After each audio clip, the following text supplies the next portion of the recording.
أكبر الله أكبر الله أكبر لا إله إلا الله والله أكبر ولله الحمد.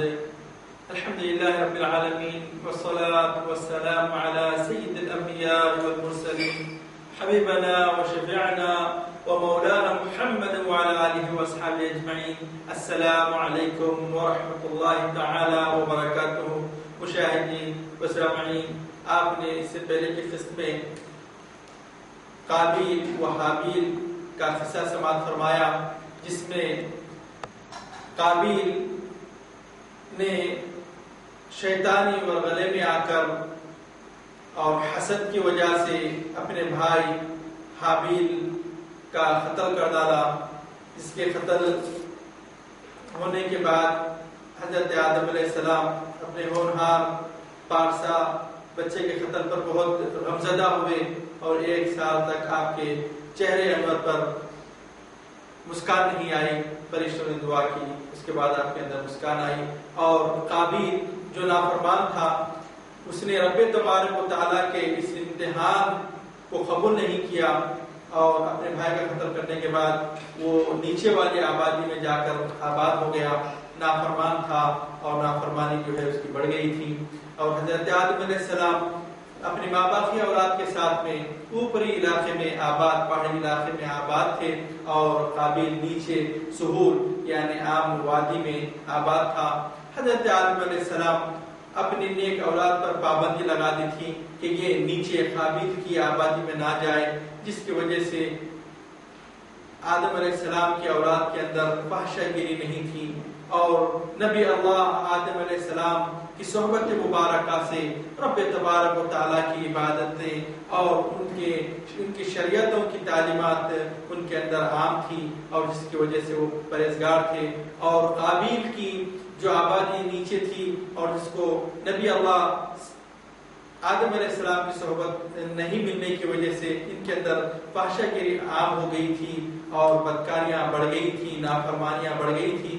شیطان نے اس چیز کا موقع پا کر ایک خوبصورت نوجوان انسان کی شکل اختیار کر کے بانسری بجاتا ہوا اس قابیل کے ایک چرواہے کے پاس جا ملا اور اس کو اپنی سریلی آواز سے گانے وغیرہ سنا کر بہکا دیا، اور وہ بجاتا تھا تو اس کے لوگ اس کے ارد گرد جمع ہونے لگے.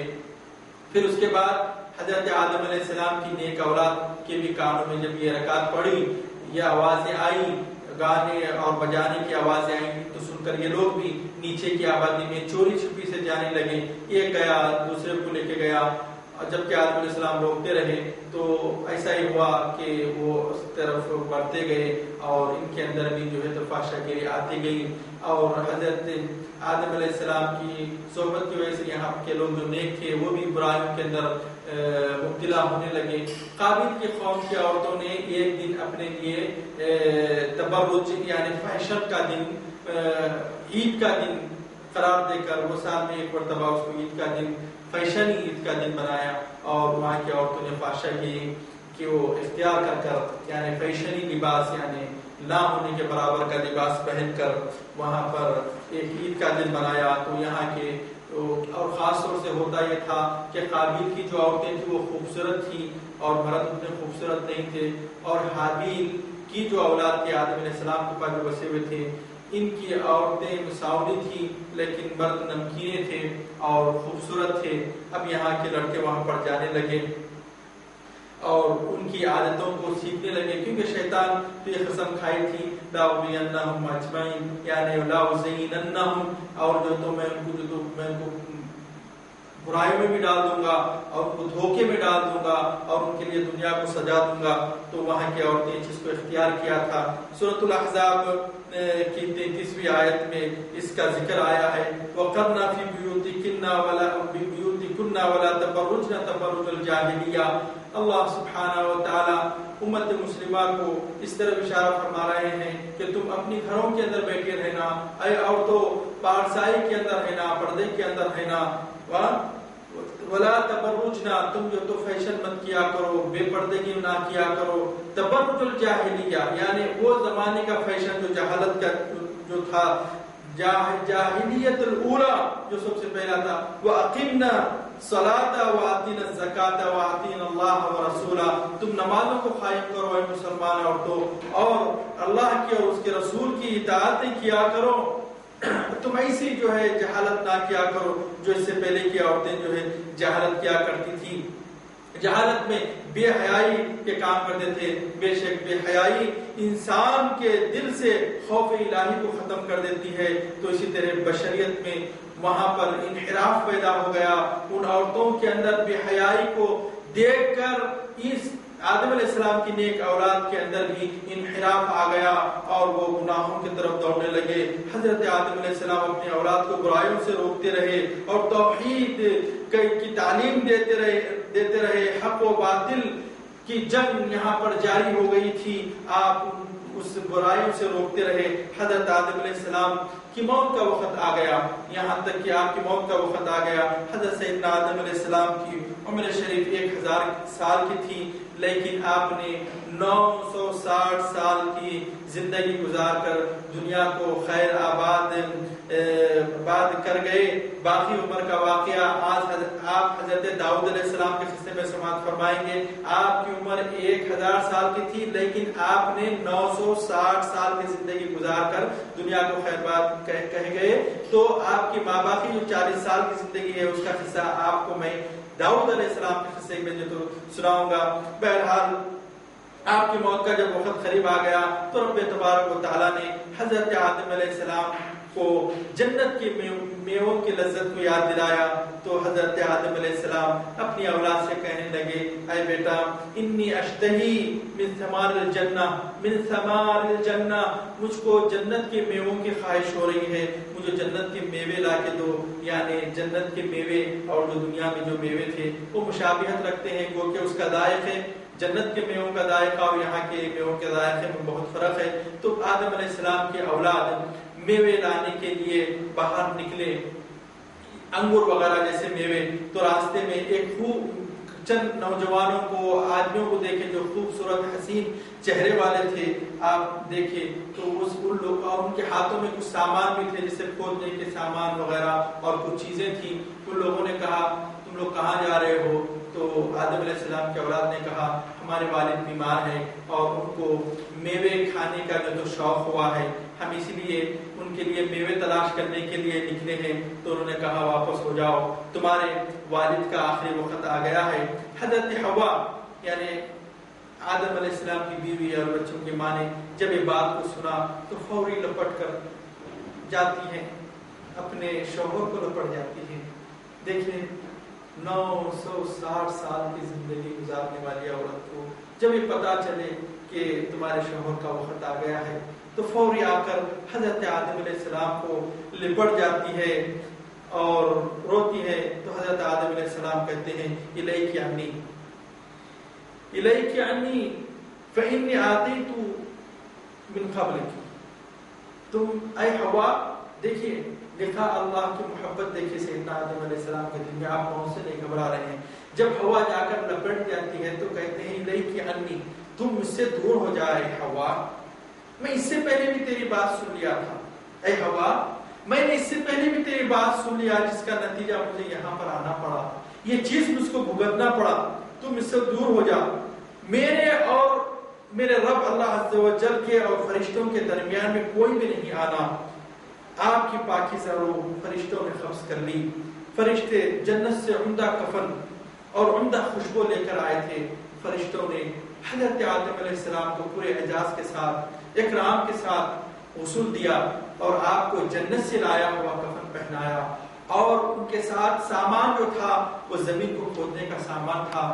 فرشتوں نے سیدنا آدم علیہ السلام کی 60 ہاتھ کی خبر، کیونکہ آپ کا خد مبارک 60 ہاتھ کا تھا، 60 کا، یہ خبر کھودے اور حضرت آدم علیہ السلام کو اس کے اندر دفنائے۔ اس کے بعد خبر کے پر مٹی ڈال دیے، پھر کہنے لگے، یا بنی آدم ہذہ سنتکم، اے بنی آدم، اے آدم علیہ السلام کی اولاد، یہ تمہارے لیے سنت ہے۔ قبل موت حضرت سیدنا آدم علیہ السلام اپنے نیک فرزند حضرت شیش علیہ السلام کو اپنی نبوت کی وکالت عنایت فرمائی۔ نبی ابن نبی ہوتے ہیں، حضور پاک صلی اللہ علیہ وسلم فرماتے ہیں اللہ تبارک و تعالیٰ نے آسمان سے 104 صحیفے نازل فرمائے، جس میں سے 50 صحیفے حضرت شیخ علیہ السلام پر نازل ہوئے، کیونکہ بشریت کا تقاضا تھا کہ اس وقت بشریت کو تعلیم کے لیے، قانون کے لیے، رب تبارک و تعالیٰ کی رحمتوں کو سمجھانے کے لیے، رب تبارک و تعالیٰ کی وحدانیت کو سمجھانے کے لیے، رب تبارک و تعالیٰ کی عبادت کو سمجھانے کے لیے ان چیزوں کی ضرورت تھی۔ تو رب تبارک و تعالیٰ نے ابتدائی بشریت کی شریعتوں کے لیے حضرت آدم علیہ السلام، حضرت شیخ علیہ السلام پر 50 صحیفے نازل فرمائے، جبکہ حضرت شیخ علیہ السلام اپنے والد سے بھی اس سے پہلے کی تعلیمات اور دستور اور احکام الہی کی تعلیم حاصل کی تھی۔ حضرت آدم علیہ السلام کے بعد حضرت شیخ ابن آدم علیہ السلام کی قیادت میں بشریت کو رب تبارک و تعالیٰ نے تعلیم بشریت اور اپنی معرفت اور وحدانیت کی تعلیم کا سلسلہ جاری فرمایا۔ حضرت شیخ علیہ السلام کے زمانے میں بھی سوائے رب عز و جل کے کوئی دوسرا خدا ہونا معلوم نہیں تھا، بلکہ صرف اور صرف اللہ واحد کی ہی عبادت کی جاتی تھی، لیکن حق و باطل کی جنگ جاری تھی۔ یعنی قابیل کے لوگ گناہ کر رہے ہیں، ضرور ہے گناہ ان کے پاس ضرور ہو رہا ہے، رب اللہ سبحانہ و تعالیٰ کی نافرمانی ضرور کر رہے ہیں، لیکن ان کے پاس کوئی دوسرا خدا نہیں ہے، کوئی بت کو بھی نہیں مانتے اور نہ ہی کسی خدا کو مانتے ہیں، بلکہ رب تبارک و تعالیٰ کی وحدانیت کا، اس کی معرفت کا، اس کے وجود کا ان کے پاس علم تھا۔ اور ادھر حضرت آدم علیہ السلام کی اولاد میں بھی سوائے رب تبارک و تعالیٰ وحدہ لا شریک لہ کے علاوہ کسی اور کی عبادت نہیں کی جاتی تھی۔ ابتدا میں تو سب ایک اور نیک اور وحدانیت رب تبارک و تعالیٰ پر تھے، لیکن شیطان نے ظاہری اور باطنی فتنوں کے گمراہ کن طوفانوں میں انہیں لپیٹ لیا، اور کچھ لوگ تو پرہیزگار اور تقویٰ گزار تھے اور کچھ گناہوں کا شکار ہو چکے تھے۔ ابتدا میں اسلام کیسے آیا اور اسلام کی معرفت کا سلسلہ کیسے جاری رہا، اور ان میں بت پرستی کہاں سے شروع ہوئی اور کہاں پر حضرت بشریت کو بت پرستی سے بچانے کے لیے سلسلہ کس نبی کو بھیجا گیا۔ حضرت آدم علیہ السلام کے زمانے میں بھی بت پرستی نہیں کی جاتی تھی، حضرت شیش علیہ السلام کے زمانے میں بھی کوئی رب تبارک وحدہ لا شریک لہ کے علاوہ کوئی خدا نہیں تھا۔ شیش علیہ السلام کے بعد میں حضرت ادریس علیہ السلام کا زمانہ آنے والا ہے، ان میں بھی بت پرستی کا کوئی زمانہ نہیں تھا، لیکن ان کے وفات کے بعد میں لوگوں نے ان کے جو تابعدار تھے، یعنی ادریس علیہ السلام کی متبعین میں، ان کی فرما برداروں میں 4 ایسے عبادت گزار عابد بندے گزرے ہیں، جن کو جو زمانے کے ولیاں تھے ان کی عبادت حضرت ادریس علیہ السلام کے بعد میں شیطان نے ان کے دلوں میں کس گمراہی کے ساتھ ان کی عبادت کرنا بشریت کے اندر لایا، تو پھر اس کے بعد اس بشریت کو ان گمراہ کن بتوں کی پوجا کرنے یا ان اولیاء کی پوجا کرنے سے روکنے کے لیے جس نبی کو بھیجا وہ سب سے پہلے نبی تھے، حضرت نوح علیہ السلام تھے۔ اس کا قصہ انشاءاللہ تعالی آپ قصے ادریس علیہ السلام اور حضرت نوح علیہ السلام کے قصوں میں سماعت فرمائیں گے۔ رب تبارک و تعالی اپنی وحدانیت کی معرفتوں سے ہمیں ہمکنار فرمائے۔ رب تبارک و تعالی اپنی رحمتوں کے سمندروں کے کنارے ہم کو اپنی آغوش رحمت کے اندر چھپا لے۔ اے پاک پروردگار ہمیں تیری اطاعت کرنے کی توفیق عطا فرما، حبیب پاک محمد مصطفیٰ صلی اللہ علیہ وسلم کی سنتوں سے محبت عطا فرما، صحابہ و تابعین سے محبت عطا فرما، ان کے نقش قدموں پر چلنے کی توفیق عطا فرما۔ ائمۃ الاربعہ امام ابو حنیفہ، امام شافعی، امام مالک کی سنتوں اور ان کے فقہوں کے اوپر چلنے کی توفیق عطا فرما۔ یاد رکھو دوستو، ہم 4 ائمہ کی جو اتباع کرتے ہیں ان میں سے میں شافعی ہوں تو امام شافعی کی اتباع کرتا ہوں، جو حنفی ہے وہ امام ابو حنیفہ کی اتباع کرتا ہے۔ لوگوں کو اس طرح سے گمراہ کیا جاتا ہے کہ تم 4 اماموں کی اتباع کیوں کرتے ہو؟ ہرگز کوئی بھی اگرچہ وہ شافعی ہے تو امام شافعی کی ہی اتباع کرتا ہے، جو حنفی ہے تو وہ حنفی کی ہی اتباع کرتا ہے، لیکن اس کا مطلب یہ نہیں ہے کہ ہم شافعی ہیں تو نبی کی اتباع نہیں کر رہے ہیں، بلکہ نبی کریم صلی اللہ علیہ وسلم کی سنتوں اور قرآن پاک کے احکام کی صحیح تعلیم، صحیح دستور کے ساتھ جو علم ائمہ امام شافعی نے ہم کو دیا ہے وہ صحیح اور سالم علم ہے۔ امام ابو حنیفہ نے بھی جو اپنا دستور اور مسلک بنایا ہے وہ بھی پورے کا پورا جامع قرآن و حدیث کی روشنی میں ہے۔ ائمۃ الاربعہ کے اندر اختلاف ہے، لیکن یہ اختلاف شرعی ہے، کراہت والا نہیں ہے، وہ بھی حق پہ ہے، ہم بھی حق پہ ہیں، لیکن ہم چاروں میں جو اتفاق ہے وہ اتفاق عقیدے کا ہے، معرفت توحید الہی کا ہے۔ ہم تمام کا رب تبارک و تعالیٰ کی وحدانیت کے اوپر پورا ایک ہی ایمان ہے۔ نبی کریم صلی اللہ علیہ وسلم کی رسالت کے اوپر بھی ہم چاروں ائمہ کا ایک ہی ایمان ہے، اور رسالہ ثواب پر بھی ہم چاروں اماموں کا ایک ہی اتفاق اور ایمان ہے۔ اسی لیے ہم میں جو اختلاف ہے وہ اختلاف شریعت والا ہے، اور کوئی قسم کی اس کے اندر کراہت نہیں ہے۔ ائمۃ الاربعہ ہمارے لیے ہدایت کے چراغ ہے۔ لوگوں کو یہ کہا جاتا ہے کہ آپ چار اماموں کی اتباع کرتے ہیں، نہیں، بلکہ ہم ایک ہی امام کی اتباع کرتے ہیں، اور وہی آپ اگرچہ چاہیں گے تو ایک امام کے پاس آپ کو تمام قسم کے احکام مہیا مل جائیں گے۔ آپ کو حج چاہیے، آپ کو زکوٰۃ چاہیے، آپ کو روزہ چاہیے، آپ کو جو تو شادی چاہیے، آپ کو اگرچہ طلاق چاہیے، آپ کو ختنہ چاہیے، آپ کو عقیقہ چاہیے، آپ کو تجارت چاہیے، ہر قسم کا فقہ ایک امام آپ کو جو ہے رب تبارک و تعالیٰ کے فضل و کرم سے عنایت فرمائے گا۔ جبکہ احادیث امام بخاری، امام مسلم، امام ترمذی، امام ابن ماجہ، امام اپنے ابو داؤد وغیرہ، یہ کیا ہے؟ ان ائمہ کی تصدیق ہے۔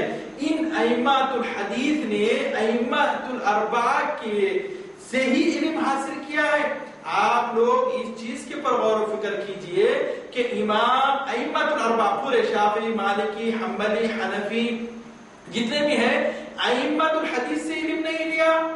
ہاں، امام بخاری سے اب آپ سے کہا جاتا آپ یہ کام کر رہے ہیں، میرے کو حدیث سے ثبوت دو، تو کہاں سے دیں گے آپ ثبوت؟ کیسا دیں گے ثبوت؟ جبکہ امام ابو حنیفہ رحمت اللہ تعالی علیہ الفقیہ الاعظم، جو سب سے زیادہ امام بخاری سے زیادہ علم کے جاننے والے تھے، خدا کی قسم جاننے والے تھے، امام ابو حنیفہ کے انتقال کے 44 سال کے بعد میں امام بخاری محمد بن اسماعیل آپ پیدا ہوئے ہیں۔ امام بخاری 44 سال کے بعد پیدا ہوئے، ایسا نہیں ہے کہ آپ امام بخاری سے علم لیے ہیں۔ اور امام شافعی بھی خدا کی قسم امام بخاری اور امام مسلم سے زیادہ تعلیم یافتہ تھے، تمام فقہ کے جاننے والے تھے۔ امام شافعی کے انتقال کے وقت امام بخاری کی عمر 5 سال کی تھی، امام مسلم کی عمر 4 سال کی تھی، بلکہ امام مسلم خود امام شافعی کی اتباع کرتے ہیں، امام ترمذی امام شافعی کی اتباع کرتے ہیں، امام ابن ماجہ امام شافعی کی اتباع کرتے ہیں، تفسیر مفسر ابن کثیر شافعی ہیں، امام شافعی کی اتباع کرتے ہیں، احمد بن حنبل کے ساتھی جو ہے امام ابو داؤد حنبلی ہیں، ان کی اتباع کرتے ہیں۔ یہ تمام ائمۃ الحدیث کے اندر کوئی اختلاف نہیں ہے، کوئی بھی ائمۃ الحدیث نے ائمۃ الاربعہ کی مخالفت نہیں کی ہے، بلکہ یہ تمام کے تمام ان کے مصدقہ چیزیں ہیں۔ لوگوں کو ایک امام کو چھڑا کر 15 اماموں کی اتباع کروائی جا رہی ہے۔ اے گمراہ ہونے والوں، کم سے کم اگر آپ کو جب یہ کہا جائے کہ بھی یہ حدیث کا ثبوت لا کے دو، تو آ کے اپنے عالم سے پوچھو۔ آپ امام ابو حنیفہ کے مسلک کو پہلے اٹھاؤ، دیکھو عالموں، امام شافعی کی کتاب کو پہلے اپنے ہاتھ میں اٹھا کر دیکھو کہ وہ کیا اپنے طرف سے کوئی چیز کو بڑھا رہے ہیں، کیا لوگ بڑھا رہے ہیں، لوگوں کو گمراہ کیا جا رہا ہے۔ اللہ سبحانہ و تعالی ہم کو ایسی گمراہیوں سے پناہ عطا فرمائے، ہم کو خالص اور مخلص دین الہی اور وحدانیت کو بتانے والوں کے طریقے پر چلائے۔ وصلی اللہ تعالی علی خیر خلق سیدنا محمد وعلى آله وصحبه اجمعین، والحمد للہ رب العالمین۔